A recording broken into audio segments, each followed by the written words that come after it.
What if pain can be felt even after death? What if those who have passed through the fire of cremation could tell us about it if they still had a voice?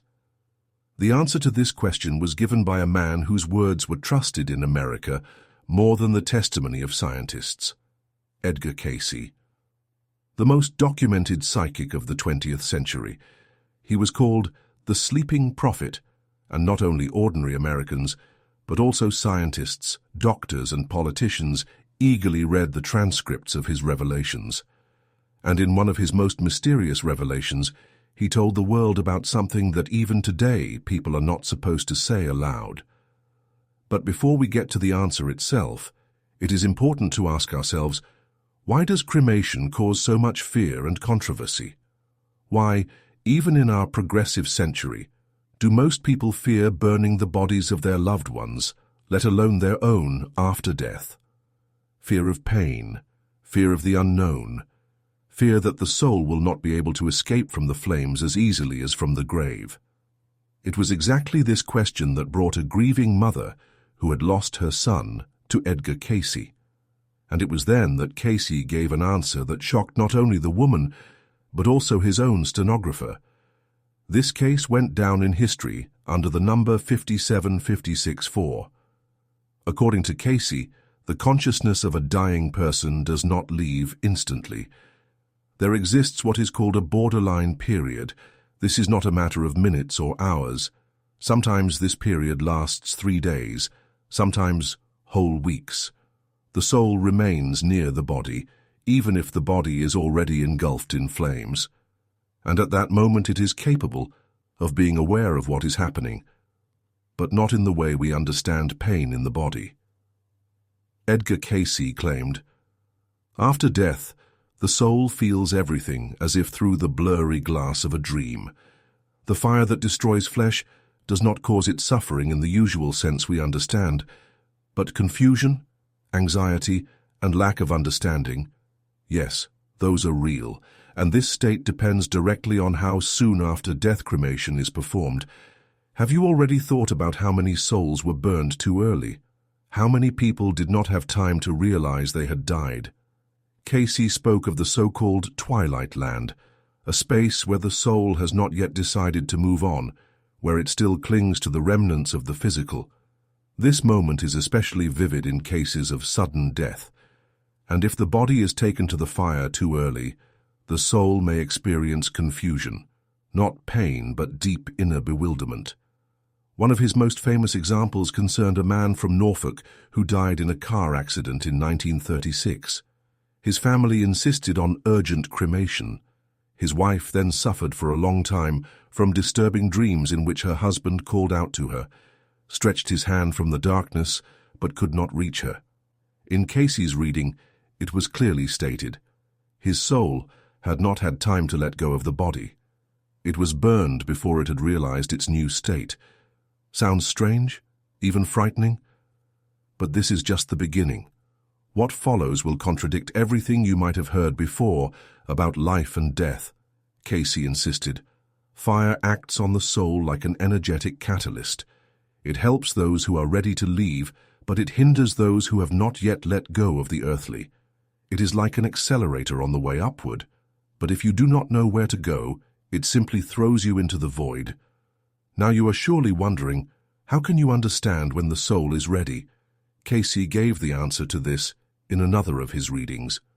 He said that death is not turning off the light, not instant disappearance. It is a gradual process. When leaving, a person does not abandon the physical body immediately. First comes the separation of consciousness, then the realization of what has happened, then the acceptance of the new state. Depending on the level of spiritual development, this process can take from 3 days to several weeks. That is why in ancient times people did not hurry to bury or cremate bodies. They left them for 3 days at home so that the soul could have time to realize the change. Think about it. Why was this custom common in many cultures? Why in Russia, in Japan, in India, did the dead get time to depart? Why in Christianity is the 3rd day after death considered special? This is not superstition. This is ancient knowledge that modern people have almost lost. Cayce claimed that if cremation occurs within the first 72 hours, the soul may become confused. It has not yet broken the connection with the physical. It searches for its body. It does not understand why it can no longer breathe, see, move. And when the body is destroyed by fire, it does not cause physical pain, but it deepens the confusion, forcing the soul to cling to the illusions of life even longer. But here is what is interesting. When the body is buried, part of the soul's energy can remain tied to the decomposing body for years. Cayce called this noise for the consciousness, static charge that prevents the soul from moving forward. Fire, on the contrary, destroys this connection quickly. It helps the soul to realize the physical is over. This is the paradox of cremation. It can help the soul let go, but it can also frighten it if done too hastily. Now you are probably asking yourself, does this mean it is better to bury? Cayce's answer was much more complex. It depends not on the method, but on the timing and the state of the soul. For those who lived spiritually, who prayed, meditated, who understood the temporality of the physical, death is liberation. For such souls, fire helps them transition to the new state more quickly. But for those who were attached to the material, who lived with fears, who did not believe in immortality, for them, fire can become a shock. Therefore, Cayce advised always to wait at least 3 days after death. It does not matter whether it is burial or cremation, the soul needs this time. And now the most striking thing. In his transcripts, Cayce said that the soul is capable of feeling not only its body, but also the thoughts of loved ones. Love, prayer, words of farewell help the soul to find peace. But fear, hysteria, despair of relatives can keep it here longer, preventing it from moving on. Have you ever wondered why people see the deceased in dreams exactly in the first week after death? Why they hear footsteps, feel someone's presence? This is not coincidence. This is not a trick of the mind. This is not a soul completely gone. This is its farewell, or its confusion. In one case, Cayce told the story of a woman who lost her daughter. The relatives chose cremation against her fears. A month later, the woman began to see strange dreams where the daughter looked lost, called out, cried. Cayce explained, the girl's soul was not ready, but the mother's love, her prayers helped calm the child, lead her to the place where fear disappears. Are you starting to understand how much deeper all this is than it seems? But the most important thing Cayce emphasized, fear should not guide our actions. Fear of cremation, fear of death, fear of the unknown. These are illusions of the mind that have no power over the soul if it is ready. He said that for a prepared consciousness that understands the essence of the transition, any way of parting with the body does not matter. Only one thing is important, the inner state, the level of acceptance and understanding of the eternal nature of one's essence. Cayce spoke of the so-called borderline state. This term sounds scientific, but in reality, he described what many sensitive people intuitively felt for centuries. After physical death, the soul does not immediately depart to higher realms. It stays nearby. It needs time to realize the new reality, to adjust. This period is like waking up from a long, strange dream when you do not immediately understand where you are. The soul may observe loved ones, hear their thoughts, feel their pain or love. And if at that moment its body is too hastily given to fire, it can deepen the confusion. One of the most troubling questions Cayce received most often, does the soul feel pain when the body is burned? His answer was clear. There is no physical pain anymore. Consciousness is detached from the nervous system. But there is something else. There is a state of confusion, the feeling as if you are forcibly taken from where you have not yet had time to say goodbye. And if a person is not ready for the transition, if he clung too much to the earthly, he may perceive what is happening as painful, not with the body, but with the mind, emotions. Why is it important to know this? Because fear of fire after death is often passed down from generation to generation as superstition, as dogma, not as knowledge. Cayce dispelled these fears. He explained, pain is not in the fire. Pain is in misunderstanding. It is not the soul that suffers, but the part of consciousness that cannot let go of its body, its fears, its attachments.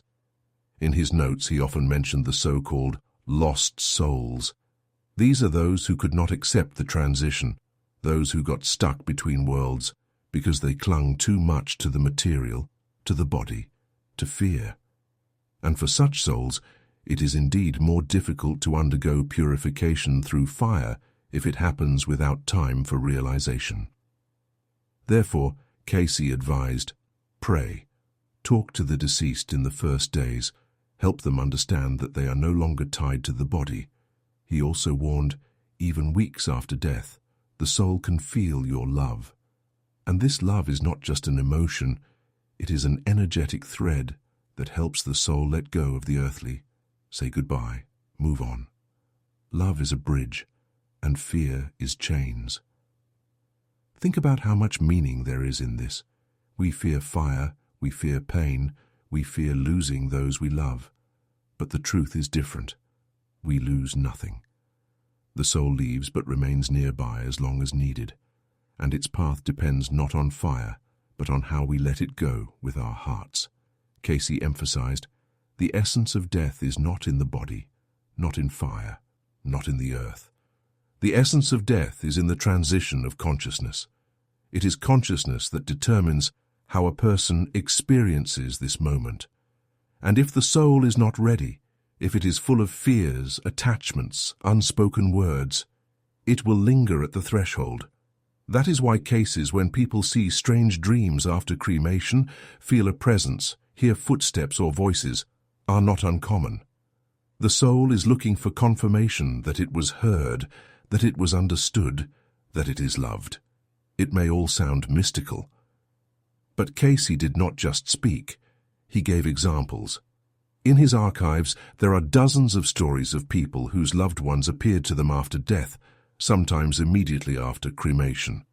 They did not come with reproach or fear, they came to say goodbye, to say, I no longer suffer, I am free, thank you for your love. These testimonies cannot be explained by logic, but they cannot be ignored. There is a story of a woman from Virginia Beach. Her husband died in a car accident, he was urgently cremated, and at night she kept seeing the same dream. He stood in the fire and called out to her. She turned to Cayce with the question, was he suffering? The answer was unexpected. He does not feel pain. He is confused. His consciousness did not have time to understand what had happened. Cayce advised her to pray for him, to speak words of love to him in her mind. Within a few weeks the dream stopped. The woman began to see her husband calm, smiling, in a bright place. He was saying goodbye, and only then did she understand. Death was over. A new life had begun. Cayce believed, in every culture there is an understanding that the soul does not leave immediately. In ancient Egypt, it was believed that the spirit remains nearby for 40 days. In Tibet, mantras are still read for a week after death. In Christianity, there are memorials on the 3rd, 9th, and 40th days. These are not random dates. This is ancient knowledge about how long the soul needs to move on. Why is this not openly discussed? Why even today is death still a taboo subject? Because people are afraid. Afraid to lose, afraid to suffer, afraid to learn that death is not the end, but only the beginning. But the truth will still find its way.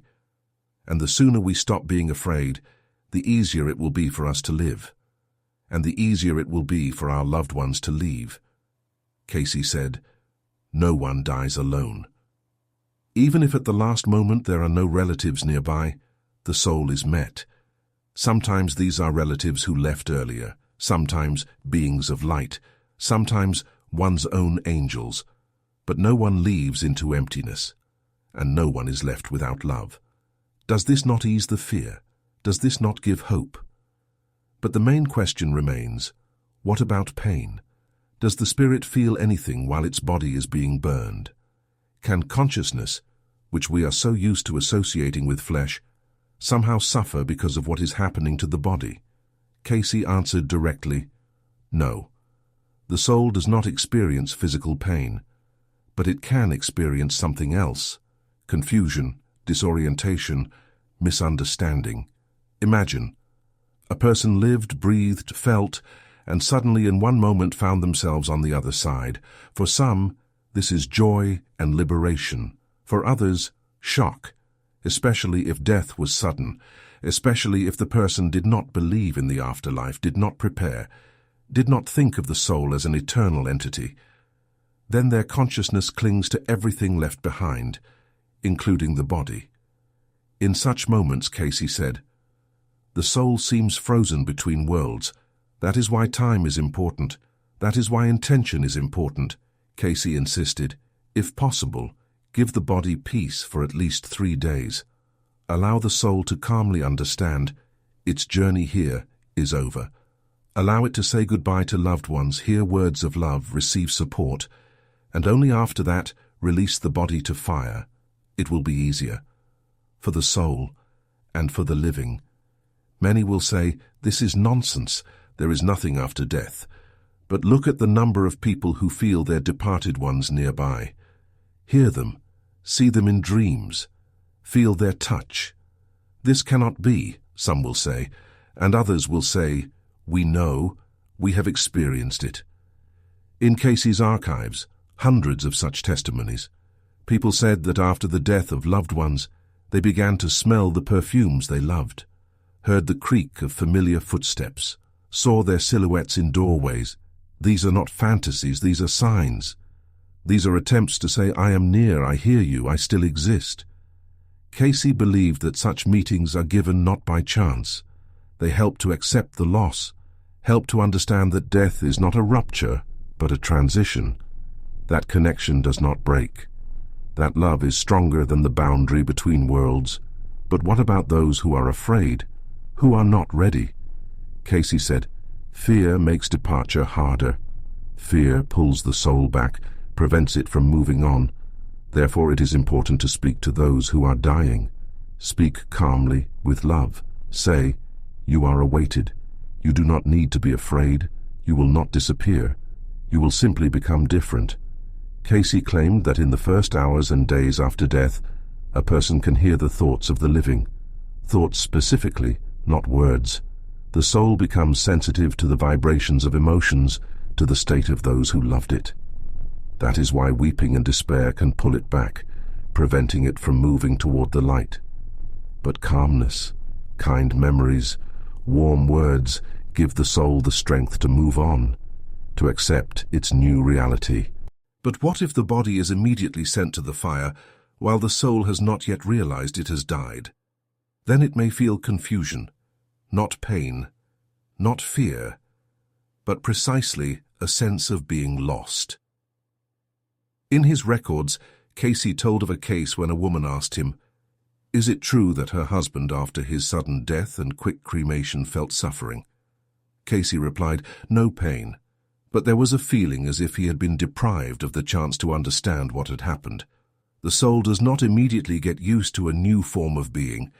It is a process. It can last days, sometimes weeks, and so traditions where the dead are left at home for at least 3 days have a deep meaning. This is not superstition. This is help for the one who has passed to accept their new path. But why fire? Why did Cayce call it a special symbol of purification? Because fire breaks the last threads that bind the soul to the body. It is like a ritual gesture that tells the soul, go, you are free. No more anchors remain. That is why, Cayce said, after cremation the connection with the spirit becomes even stronger. The soul is released faster, and can come to loved ones in clearer dreams, with purer signs, with stronger feelings. The earth holds, fire lets go. So what do we ultimately choose? Fear or understanding? To run from questions or seek answers? Perhaps the true meaning of life is not in the fear of death, but in accepting it as a continuation of the journey. Edgar Cayce left us not just prophecies, but a reminder. Our soul knows no boundaries. Neither fire, nor earth, nor fear can hold it back from returning to the light.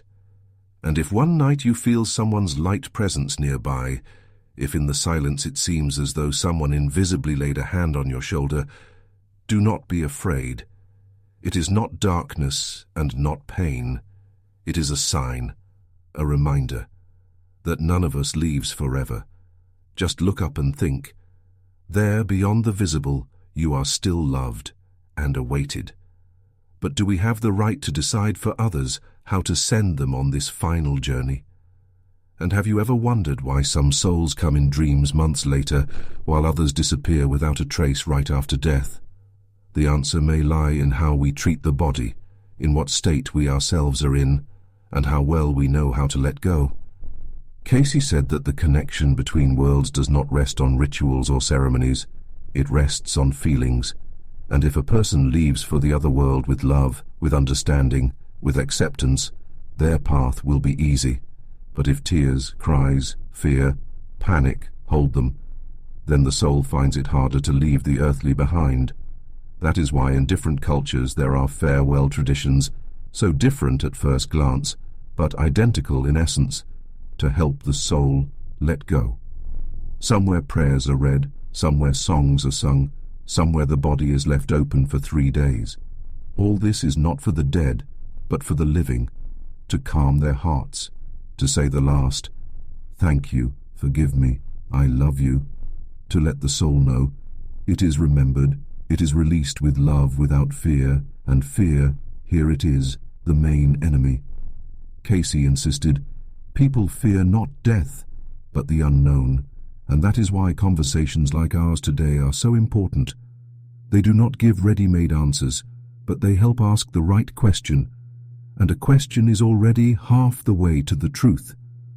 For if consciousness does not die, if the soul remains eternal, if there is a world beyond where there is neither pain nor fear, then why should we fear the very process? Fire is not an enemy, it cleanses. Earth is not a prison, it lets go. The main thing is that the person themselves be ready to understand, to forgive, to accept oneself, one's loved ones, one's fate, and then death will cease to be frightening. Then you will know, wherever your path leads, you will not be alone. And perhaps this is the most important secret that Edgar Cayce wanted to leave us.